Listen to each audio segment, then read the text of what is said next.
Yeah, so as I was saying, we are going to start with JavaScript today. JavaScript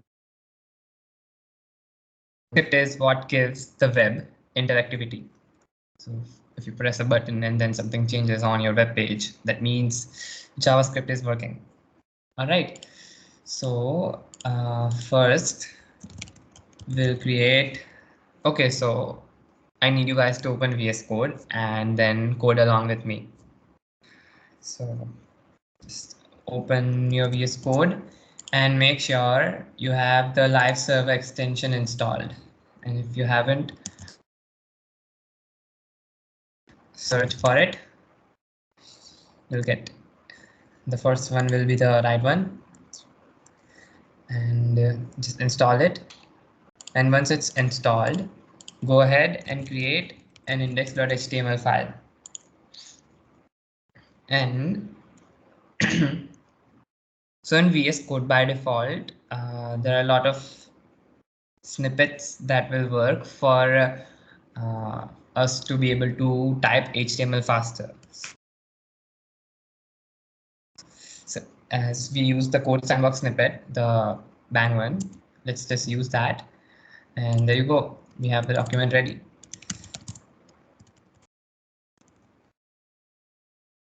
Okay, so create another file called script.js. So a JavaScript file will always end with a JS extension. Okay, so when you want to use JavaScript on your web page, you can do two different things. You can create a script tag, and then you can put in, or you can use a script tag with an attribute of source, and then you can put the link to your JavaScript file. So if you have a lot of JavaScript for your website, just your single web page, then you might want to reuse it across different pages, right? So that's why we use external JavaScript files, just like we use external CSS style sheets. Okay, so we are going to stick to using an external JavaScript file. So this is how you can attach your JavaScript file, and make sure that any elements that you put in your body are above the script. So the script should be at the end. Okay, so so it's necessary that the script tag is at the end, because if it's above, above, let's say it's above the body, then it won't be able to find out any elements on the web page and change them. All right, let's go ahead. So we're going to write the classic hello world here.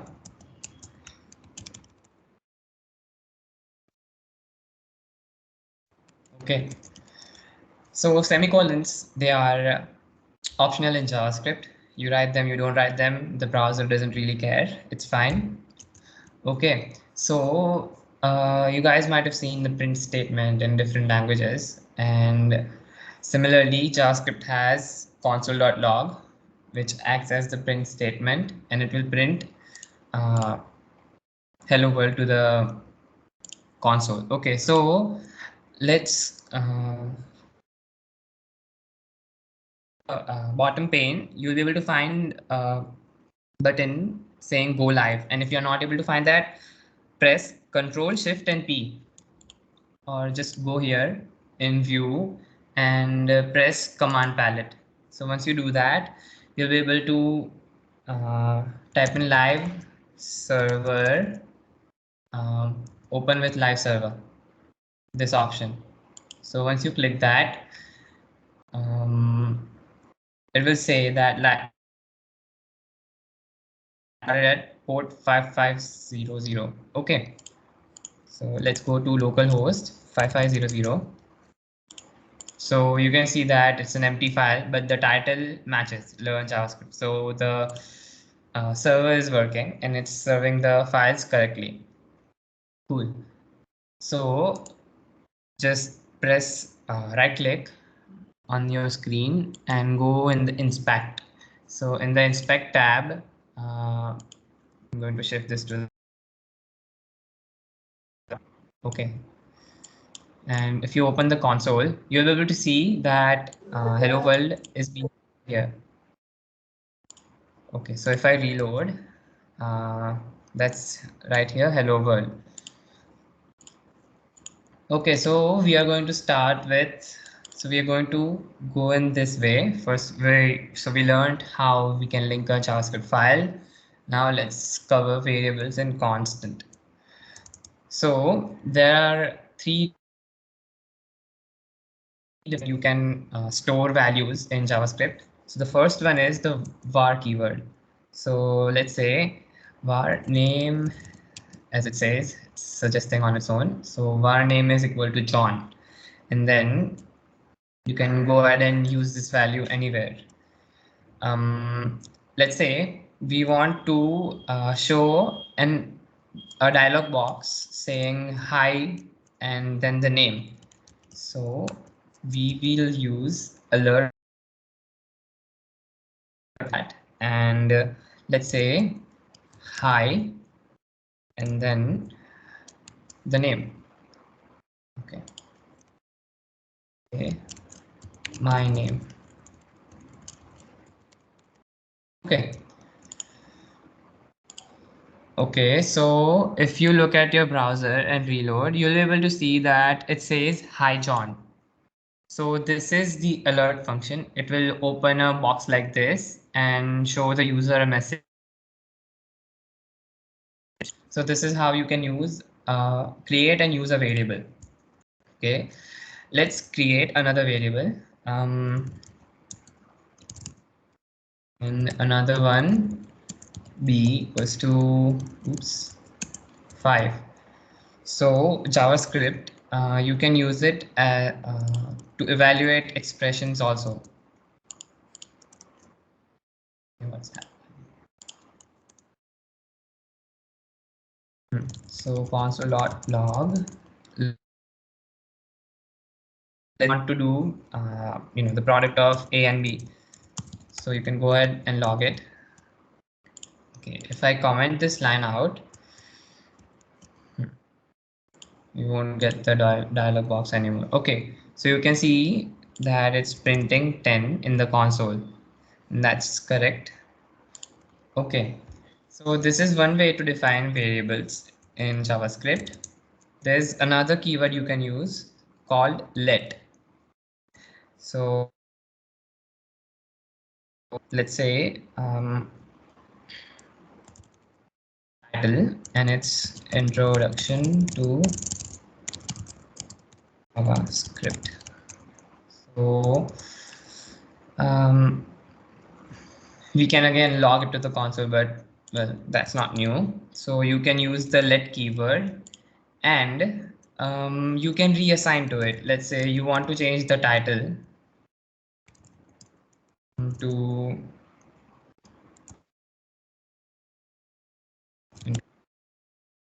CSS.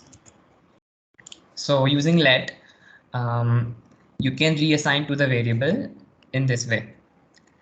Okay, so let's say you want to store a value in a variable, but you want it to not change, at any time. So for that, you will use a keyword called const.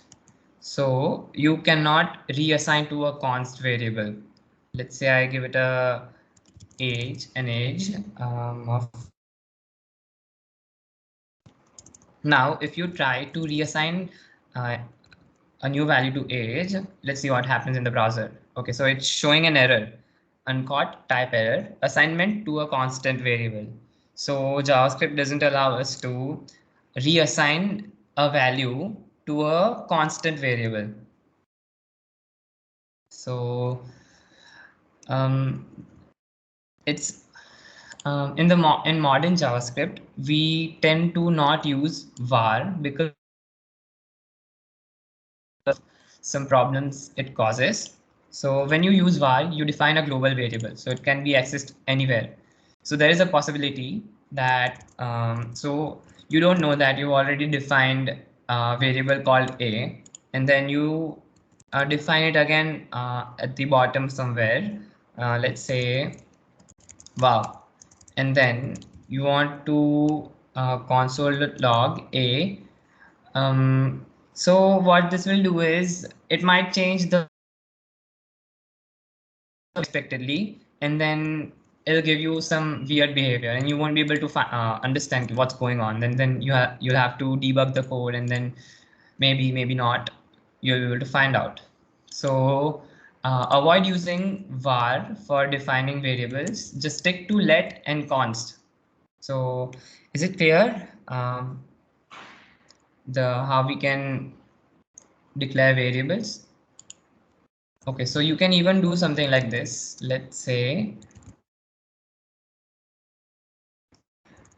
you create a variable called name, and then in the future somewhere you assign it a value.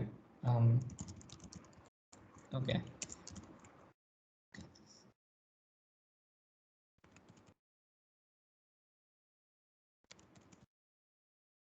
Okay. So you can assign later, later on. But when you are declaring a const variable, you cannot assign later on. To give it a value when you create it. So if we do something like this, it's not going to work. So let me clear the console. Let me make it a bit bigger. Okay. So I reload it. It's going to say missing initializer in const declaration. So what it's trying to say is, so you can look at this thing. It's saying script.js and then a colon followed by 13. So it's saying that this error is being caused file at this line. So then you go to that line and then you read the error message and then you make changes accordingly. So it's saying that we need to assign a value when you create a const variable. So let's go back and do this. Now it's saying that, okay, we will not be able to reassign to age. So let's remove that and remove this too. Okay, so right now there's another error saying B is not defined. A2. So we'll just remove this console log from here. Okay, so that should remove all the errors. Okay, I hope you guys are able to understand how we declare variables. If you have any questions, go ahead and ask me right now. Okay, so no questions. All right, in JavaScript, there are two different types of two different categories of data types. First one is primitive, and the second one is non-primitive. Okay, so primitive data types includes strings, numbers, and booleans. And let's have a look. I've written it here. So boolean, undefined, and null. Okay, so that's the primitives. And unlike C and C++ or Java, we don't have integers or variables, but we have just a single type of number value, like this number. That's it. We don't have integer or floats. Okay. So that's that. And then in non-primitive data types, we have objects, we have arrays, and then we also have, let's see, what do we have? Okay, so there are some different built-in objects in JavaScript, for example, map and then set. So those are a bit advanced and they're not needed, during the introduction to JavaScript. So let's say you want to store a list of numbers. Then how you can do it is you use let and then my array. Okay, and then 1 2 4 4, 5. Okay, so that's the array. And then let's say you want to go through all the elements and print the square of that element on the console. So what you can do is you can use a for loop. So you guys might know how to use a for loop. It's very standard. So first we will say let I equals 0, followed by I is smaller than my array dot length. So that's how you get the length of an array using dot length property. So an array, as I mentioned earlier, it's a non-primitive data type. It's an object and it has a number of methods and properties associated with it. So this length is one of its properties. So that's how you access it. You will increment the variable by 1 after each iteration.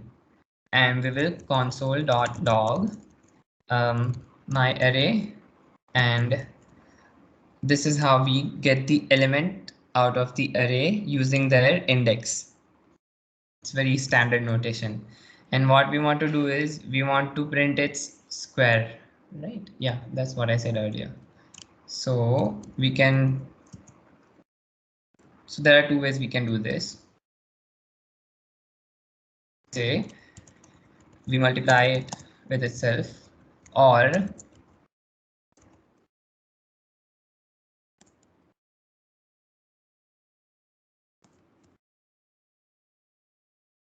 two stars. So it's sort of like Python. That's the power operator.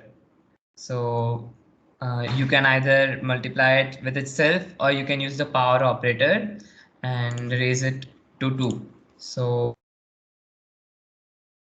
say I remove this line and I'm going to reload the browser, and there you go. These are the squares of each element in this array. Okay. Any questions? Like, if you have any questions, just go ahead and ask me. It's okay if you interrupt me. Okay, let's move ahead. So that's how we can use arrays. Then we have operators, and then we have controls functions. So here we discussed an operator, that's the power operator. And then we have, the standard operators, plus, minus, multiplication, division, and then the modulo operator, which will return the remainder. Okay. So does anybody want me to go over any of these operators? I'm assuming that you guys are familiar with them.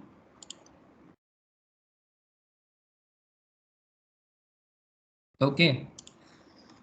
So let's get to some control structures. So let's say you want the code to have a different behavior based on a condition. So you will use if-else statements, and they look something like this. And inside of these parentheses, you'll put the condition that you want to check. Let's say, okay, let's say we declare a variable called is has even, and let's initialize it to false. So we're going to check if the my array I has an even number, and if it does, has even will be true. Okay, so or else it will just remain false. So let's see, if has even is true, we want to print and if it doesn't, we'll prove we'll print nay. Okay, let's see. Oh, so it does have an even number, so it will print yay. That's one of the control structures. Another one would be the switch statements, but I don't think I need to introduce you to switch statements right now. Okay, so I'm rushing a bit here because I want to do a fun thing in the browser with JavaScript and create a digital clock. Okay, so that was how we can write if else statements.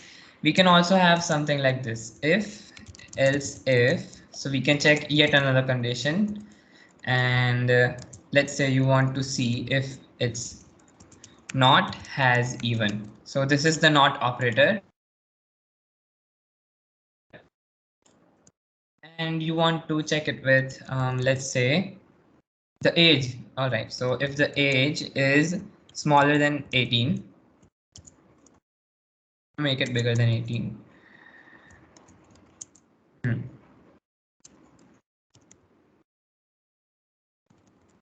Okay, well, let's run it again. It's still printing yay. Let me just remove the even numbers and let's see what happens.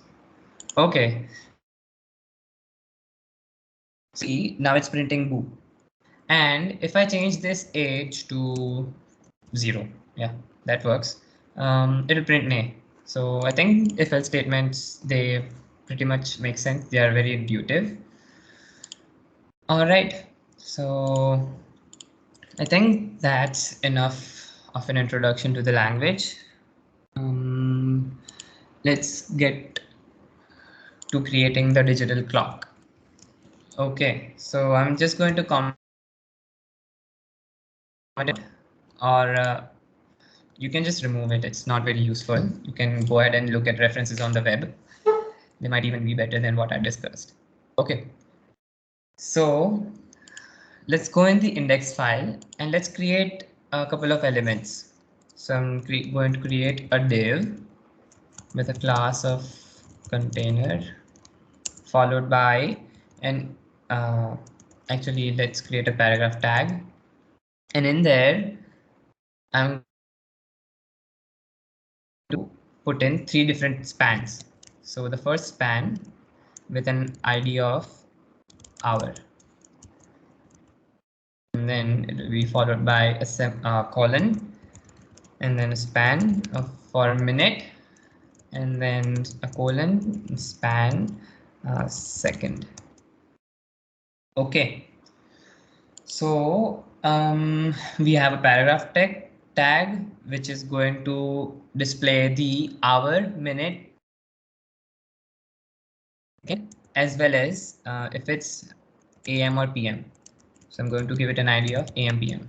Okay. I hope it makes sense what I'm trying to do here. We're creating a digital clock. Okay. So we want the clock to be centered on the screen. So what we can do for that is we can give this container some style.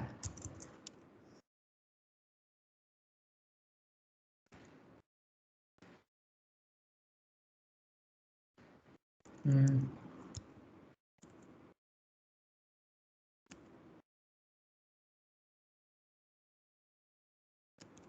Okay, that should do it. And then I'm going to give this paragraph tag a class of time. And I'm going to say text align center. So paragraph tag by default will, occupy the whole width. So according to the browser default, all this text be aligned to the left side, but we don't want it to be aligned on the left side. We want it to be displayed in the center. Okay. Then I'll give it, oh yeah, okay. So we want a font size of, let's say we want it to be 48 pixels, and font weight, we want it to be 700. That is bold. Okay. And not family.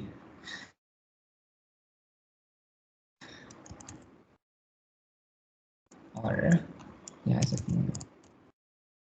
you can give it a simple font family of monospace, and that should do it. Okay, so here you can see that we are able to see the the colons, but the hour, minute, and second, all of these spans are empty. Okay, so let's go in the script. Okay, so once you've opened it, create a function that will run, on every second. Like when each second ends, the function will run and it will update the time on the screen. So that's how we are going to create a clock, because the clock should update on every second, right? So a function will run at every second and update whatever is on the screen. Okay, let's go ahead and create a function. So this is where you will learn how to create a function, update time. Okay, so this is the keyword, function keyword, that we use to declare a function. It's followed by the name of the function and then a set of parentheses wherein you can supply, arguments, and then followed by a set of curly braces. And inside these curly braces, we have the function body. Okay, so this we are going to run at every second. Okay, so what we want to do is, I'm just going to disable this. Okay, so what we want to do here is, first we want to insert some text in these individual spans, right? So wait a second. Hello. Yeah. Yeah, I had a doubt that if we were to pass some variables into a function, so is there any rule that if variables are below the function, so the function should be declared above it, or we can align it anywhere? um the variables will have to be defined above the so they don't have to be defined above the function. Let me just show you. So when we have update time, let's say if it's getting an argument saying x, so you're calling it with x. Okay, no, let's not have any confusion. We are calling it with a. So what is important here is the a should be above the function call. So let's say a is 1. So this is going to work. It will work just fine. And it doesn't have to be above the function definition itself. Like that's not necessary. It just has to be defined above the function call. And if it's defined below the function call, let's see what happens. So the browser says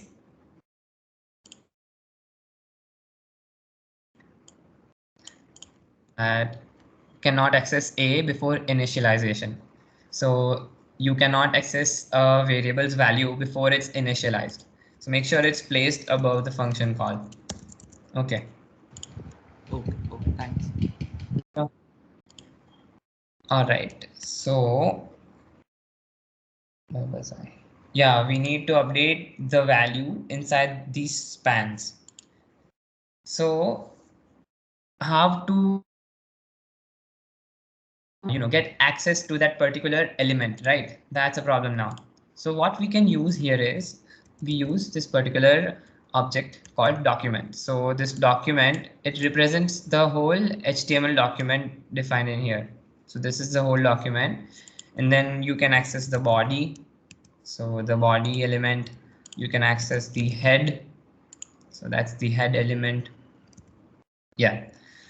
And let's say you want to access a particular element, but that directly defined here. Let's say we had minute, right? So you can't directly access minute. So what you use for accessing elements is selectors. We discussed selectors in CSS, right? So we use them for selecting elements. So there's a function called query selector. So what this will do is we'll select the element based on the selector we pass here. So we wanted to select hour. So let's first select the hour. So for that, we remember that an ID starts with hashtag and followed by the hour. Okay, so let's save it this way. So you can save that particular element in this hour variable constant. And let's say we log it to the console. Let's see.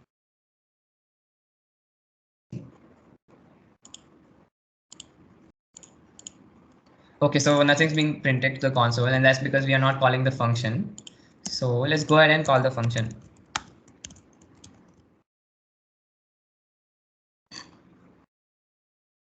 Okay.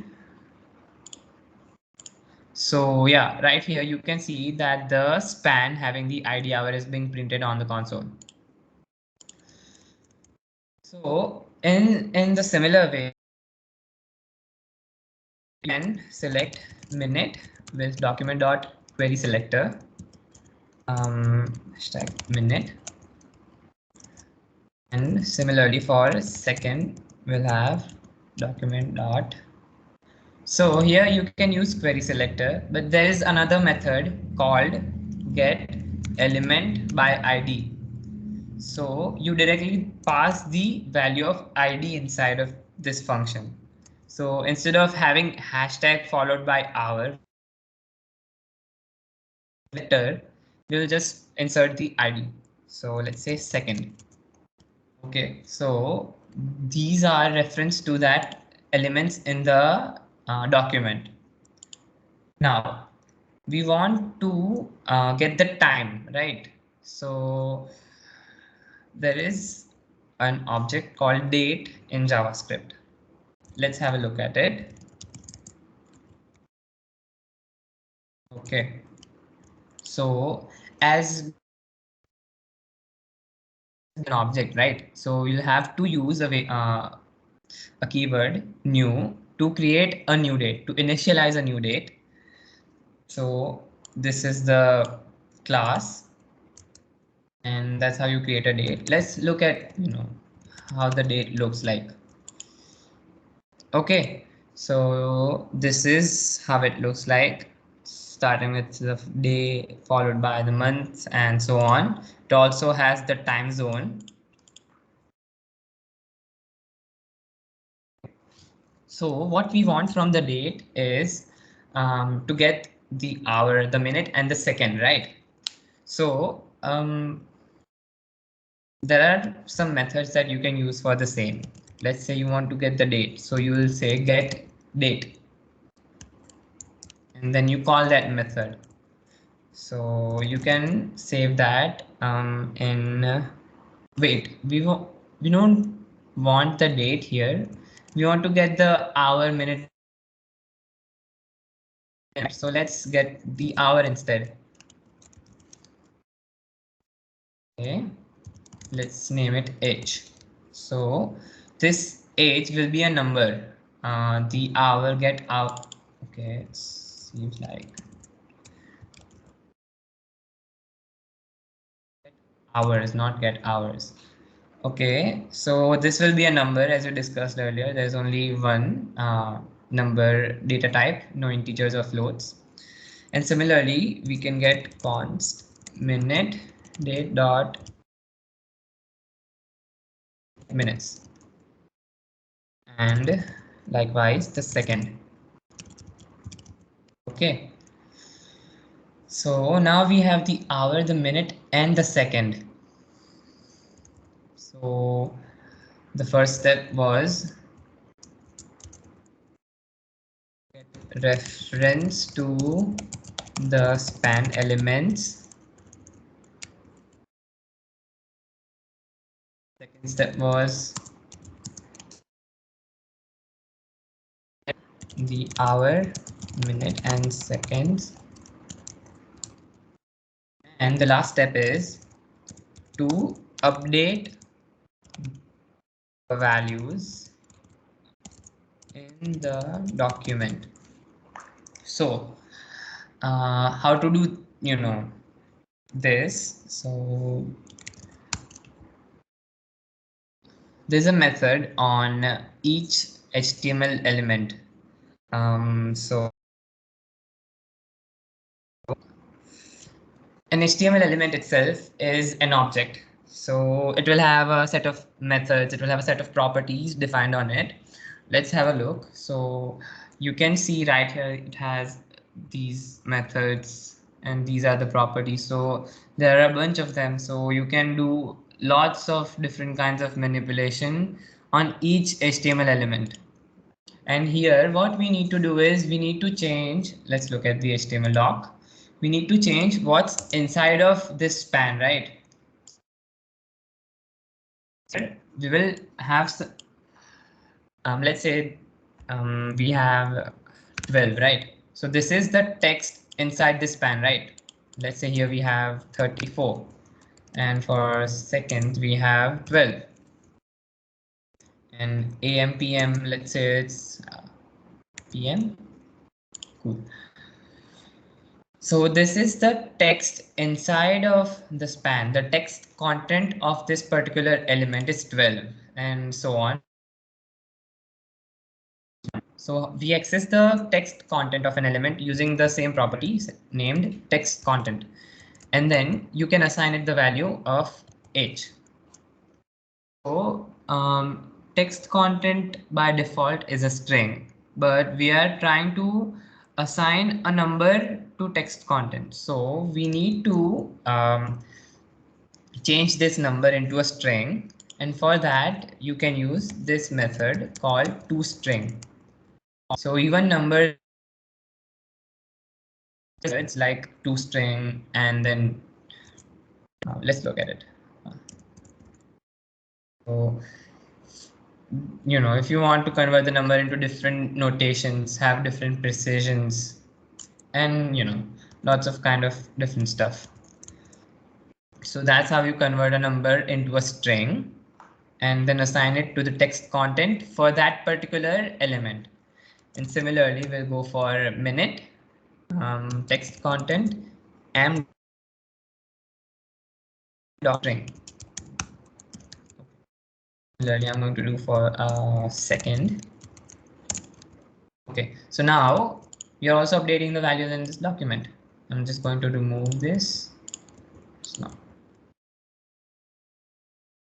Okay. So now when you load your browser page, see what happens. So it shows a time, right? So that's when the JavaScript got executed. This function got called,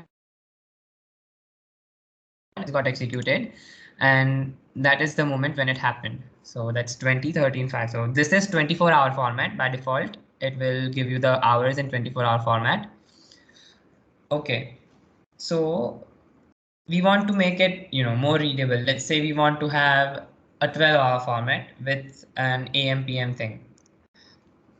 And we also want to have 2 digits for all the numbers, even if it's 5 seconds only. We want it to have 05.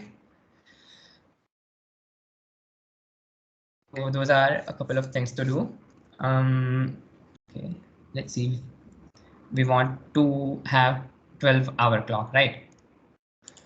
Okay, so for that, what we can do is we will reassign to h depending on its value. Let's say h is greater than 12.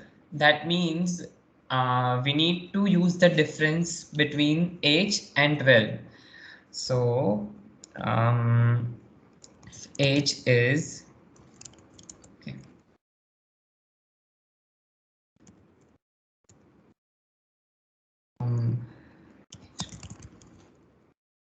Else we will do nothing. So we don't need the else block. We just need this. So if h is greater than 12, we will reduce 12 from h, and that will give us the 12-hour representation of that particular hour. And we also want to specify if it's AM or PM. So let's create a variable saying let AM. We don't know the value yet, so I'm just going to keep it as it is. And inside this if block, I'm going to update its value to PM. Makes sense, right? Okay. And otherwise, sorry, AM PM will just be AM. Okay, let's see. Okay, so it's saying assignment variable. So I can see that's on line 14. So we are trying to reassign to age, which is not possible. So I'm going to make it a let variable. Now you can see it's saying 8. So initially it was saying 20, right? And now in the 12-hour format, that means 8 o'clock. Nice. So we are able to make it in the 12-hour format. Let's go ahead and update the AMP. So I'm just going to get the reference to that element.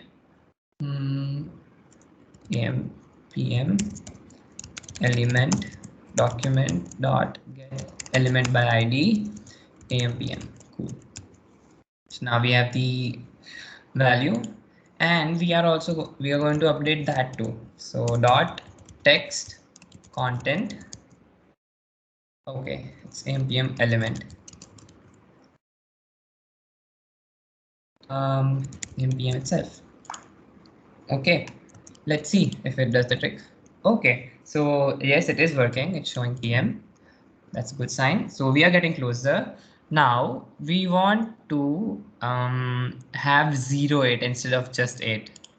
So in right here, we want to have 00, not just a single 0, because it looks more uniform, more, pretty. Okay. So what we can do here is we can use a function, a method on strings. So let's write out a string. Let's say my name, and then if I put the dot, it will show you lots of methods on strings, and it will also show you the property length. Let's see how this works out. So just the way length property, with arrays, it's also there on strings. Let's see the other methods we have split. So what we are looking for is padding at the start. So for that we have a pad start method. So what this will do is it will add the 0, or for that matter any character we specify at the starting of. Let's say we want the number to show only 2 digits. So in our case, it's 2 digits, yeah. And then, so that is the maximum length of this string. And we want it to have a padding. So the extra characters that we are going to use is called padding. So we want to use 0 for that. Okay. So let's see what happens when we do this. Okay. So it's very clear that in here because the length is already greater than 2. So it's not working in that case. Okay, so we want to do pad start with all of these three strings, right? So they're already in the string format. Let's just do pad start, and let's give it a length of 2 followed by the padding we want to use, and that's 0 in our case.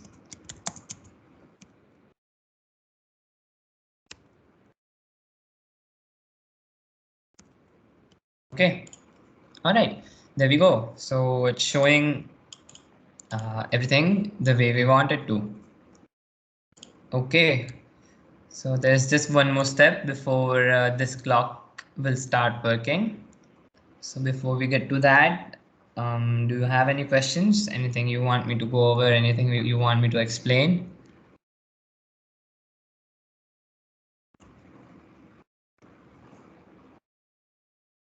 So everyone's able to understand everything? If that's the case, well, that's great to know. Okay, let's go ahead. So JavaScript has an inbuilt function. So, well, it has a lot of inbuilt functions, and we are going to use one of them, and it's called set interval. So what this function, let's look at the arguments first. So first we pass a function that we want to call. So in our case, it's update time, right? So I'm going to enter update time, and followed by that, the second argument is the uh, interval of time that we want it to repeat after. So in our case, it's 1000 milliseconds. So this function always accepts the time input in milliseconds. So let's you get some input from somewhere and it says 2 seconds. Then make sure you multiply that 2 with 1000, because it will only accept uh, the time interval is milliseconds. Okay. So now we have called this set interval function with two parameters. The first one is the function and the second one is the interval itself. Let's see what happens now. Okay, there we go.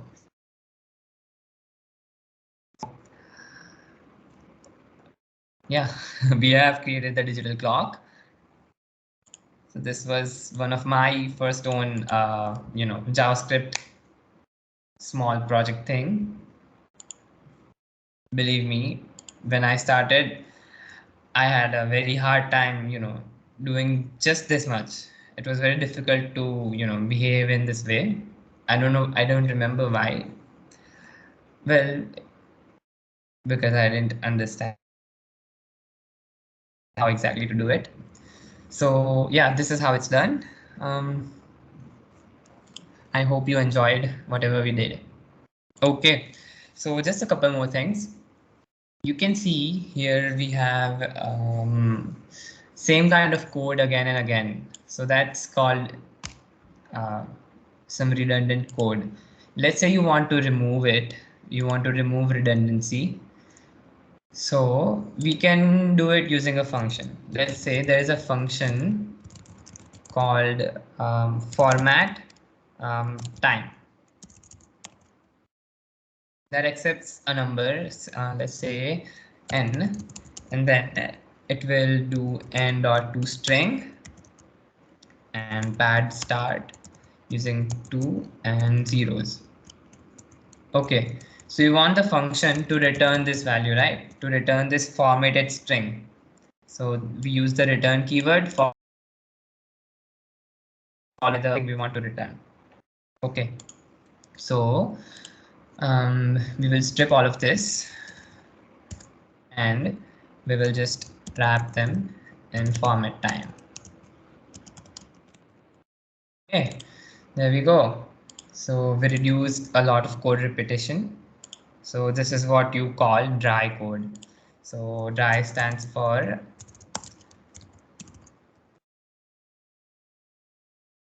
don't repeat your code. So that's dry code. Okay, so it's a really good practice to try and make your code as dry as possible,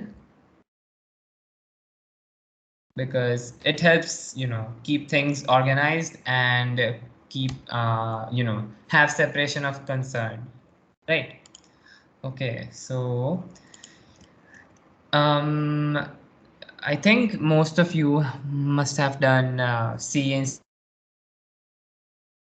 C or C++ in your first years. So you might be able to recollect that if you want to call a function in the main function, that you have to define that function above the main function. But in JavaScript, you don't have to do any such thing. You can define the function anywhere.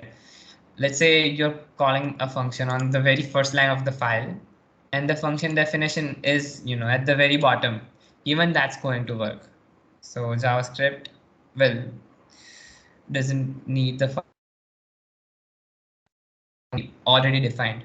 But in the case of variables, they have to be defined before the function is being called. Okay, So I hope that made sense. Any questions?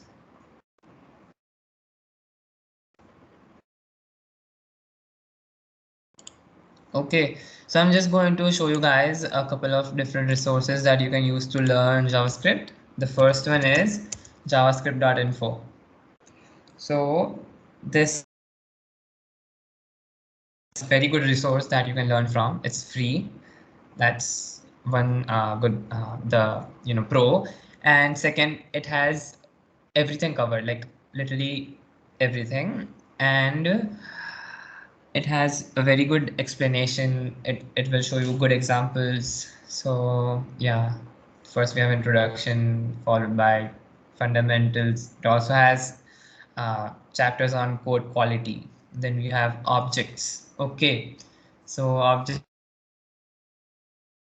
is a big thing in JavaScript, but we didn't really get a chance to get to it, and that's fine. Then you have data types. So we discussed the primitives, numbers, strings, arrays. Array is a non-primitive, sorry. So yeah, arrays and then maps, sets. There's a lot of things. And then, so it covers almost everything. It also has a part 2 for using JavaScript on your doc DOM. So DOM is document object model. So it covers that too. And then it has another part, additional articles. Okay. So if you want to, really master JavaScript, you'll have to make some projects like this one. So this is a very, basic project. And then you can go ahead and go through all of this. If you really go through all of this, like even I haven't gone through all of this, you'll grasp a very, you'll get a very good grasp of JavaScript. So this is one resource, and then you always have MDN. And then you can find different courses on Udemy for learning JavaScript. Is there anything else? Any other resources? I don't think there are any others. Okay, yeah. So there is one website called Frontend Master. Right. So you can even use Frontend Masters. So it will not only cover JavaScript, but it also has tutorials on React, TypeScript, Node. So this is all, advanced stuff. First, you need to clear the basics. So maybe stick to some other resources that are just focused on JavaScript. Okay, there's a very good YouTube channel.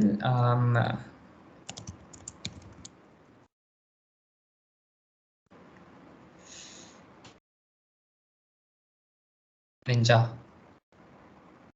Right. So this is a really good YouTube channel. Just go to the playlist and you will be able to find a playlist on JavaScript. Okay, so modern JavaScript tutorial right here. And then he definitely has other tutorials on JavaScript itself and a lot of other technologies. So this channel highly recommended. Really good stuff. Okay, even for HTML, CSS, and any kind of other frameworks, or here you can see there's another language called Go. He even has a tutorial for that. So yeah, a good channel that you can refer to. The Net Ninja. All right, so it's almost time. It's almost 8:30. Okay, so that's it from my part. That was introduction to JavaScript in around 1 hour with a small project. Okay, if you guys have any questions, shoot.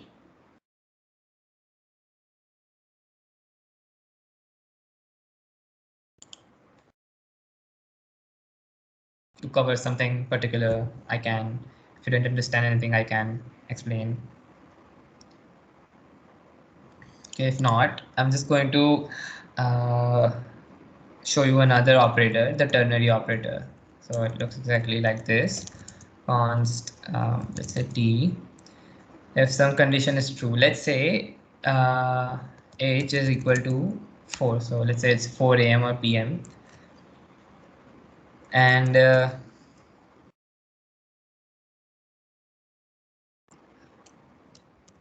we want to check yet another condition. Let's say, excuse me for a second. Yeah.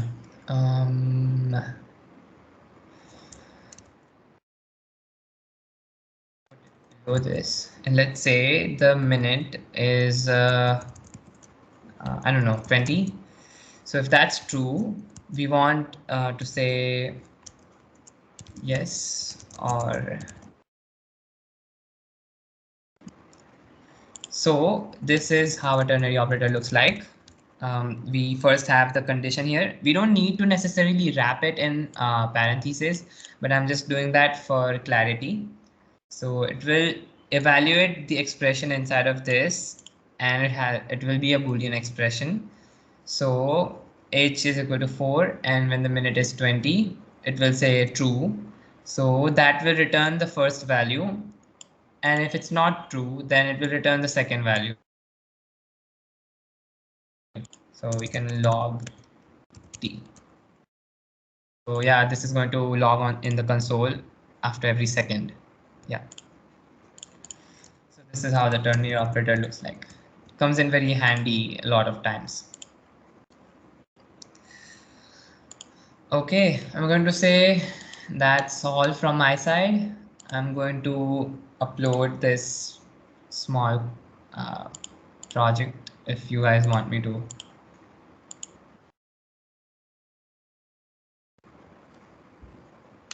I don't think it's necessary. It's pretty simple.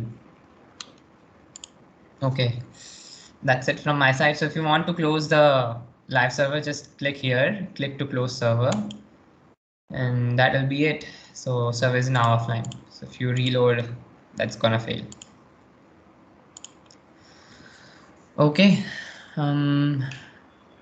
If there are no questions, I'm just going to stop sharing my screen.